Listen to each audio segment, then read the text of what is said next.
पूरी मतलब दोस्तों नमस्कार, मैं नन्हे राम निषाद, सचिन देसी पोल्ट्री फार्म गोपनीनाथपुर। बाकी किसी पे तो कोई दोस्तों भरोसा नहीं। आज करीब 162 जाली की गाड़ी आई हुई है और आइसर पर है दोस्तों।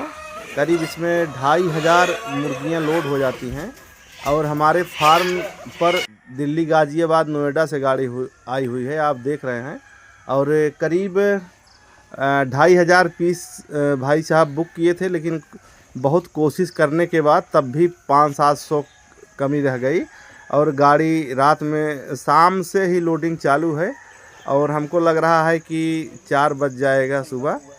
और क्योंकि फार्म पर गाड़ी जा नहीं पाएगी, वहाँ से मुर्गियाँ भर करके कैरेट में फिर यहाँ आ रही हैं, फिर गाड़ी में डाला जा रहा है। तो दोस्तों इसी तरीके से सोनाली मुर्गी पालन किया जाता है और हम लोग करते हैं, क्योंकि कोई 200 चूजा डाला है, कोई 300 डाला है।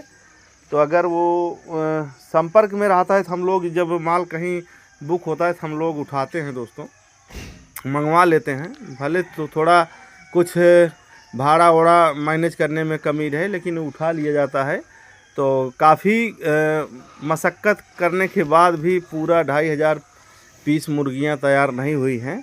और आप देख रहे होंगे पूरा हरियाणा का नंबर है और बड़ी गाड़ी है दोस्तों, एकदम पूरा आप समझ रहे होंगे कितना हम लोग किस तरीके से पूरा सिस्टम को चलाया जाता है। और हम लोग कोशिश करते हैं कि जो भी सही चीज़ है वो फार्मर तक पहुँचे, चाहे सोनाली के चूजे हो, चाहे कड़कनाथ के हों, चाहे चारा हो, चाहे ड्रिंकर हो, फीडर हो, दवाई हो। तो सारी व्यवस्थाएं यहाँ से आप लोगों को मिल जाएगी। और सोनाली मुर्गी पालन बिल्कुल आप खुल करके कर सकते हैं, कोई दिक्कत नहीं है। और हम लोग ट्रेडर्स का नंबर देते हैं। हाँ इतना है दोस्तों, जल्दबाजी में माल नहीं बिक पाता है। अगर कोई सोचे आज ही हमारा माल बिक जाए, तो कम से कम 10 दिन 15 दिन मान के चलिए। ये सारी चीज़ें हैं सोनाली मुर्गी पालन में।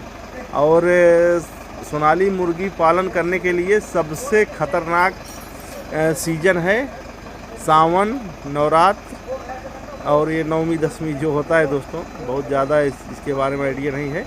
इसी में अगर फार्मर अगर सतर्क नहीं है, इसमें कमर टूट जाती है। फ़िलहाल नुकसान नहीं होता है दोस्तों, ऐसी बात नहीं है, लेकिन माइनस हो जाता है बिजनेस। उसके बाद अब ये यहाँ करीब नवमी दसवीं के बाद अब ये मार्केट चलती रहेगी कम से कम अप्रैल तक। अप्रैल फिर वही जो गर्मी, जैसे अप्रैल लगेगा फिर गर्मी चालू होगी, वैसे ही इसका फिर मामला थोड़ा डाउन हो जाएगा। और उसी तरीके से चूजा डालें दोस्तों, क्योंकि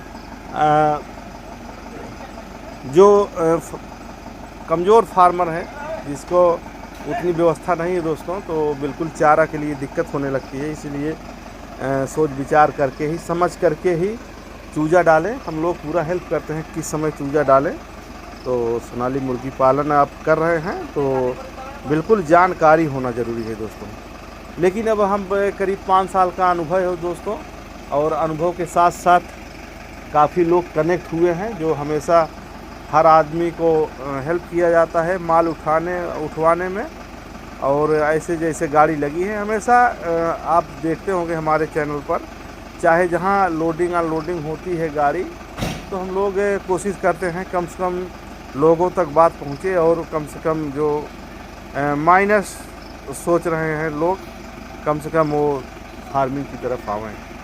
तो काफ़ी कुछ पोल्ट्री फार्मिंग में सीखना पड़ता है दोस्तों, बग़ैर सीखे कुछ नहीं कर सकते। इसीलिए हम हमेशा बताते हैं कि बिल्कुल सोच समझ कर ही फार्मिंग शुरू करें। और दोस्तों हमारा यूट्यूब चैनल है सचिन देसी पोल्ट्री फार्म गोपनीनाथपुर के नाम से, और हमारा फेसबुक पेज भी है दोस्तों, सचिन देसी पोल्ट्री फार्म गोपनीनाथपुर के नाम से। पेज को फॉलो करें, यूट्यूब चैनल को सब्सक्राइब करें, और दोनों जगह से मछली पालन से संबंधित, मुर्गी पालन से संबंधित तमाम जानकारी लेते रहें। तो दोस्तों ये देख लीजिए, सुबह 4 बजे गाड़ी निकल रही है, ट्रक पूरा माल भर करके। आप देख रहे हो कि मेरा मकान है सामने जिसमें हैचरी लगी हुई है, तो दोस्तों यहीं पे हम अपनी बात समाप्त करेंगे, अगली वीडियो में हाजिर होंगे। बहुत बहुत धन्यवाद।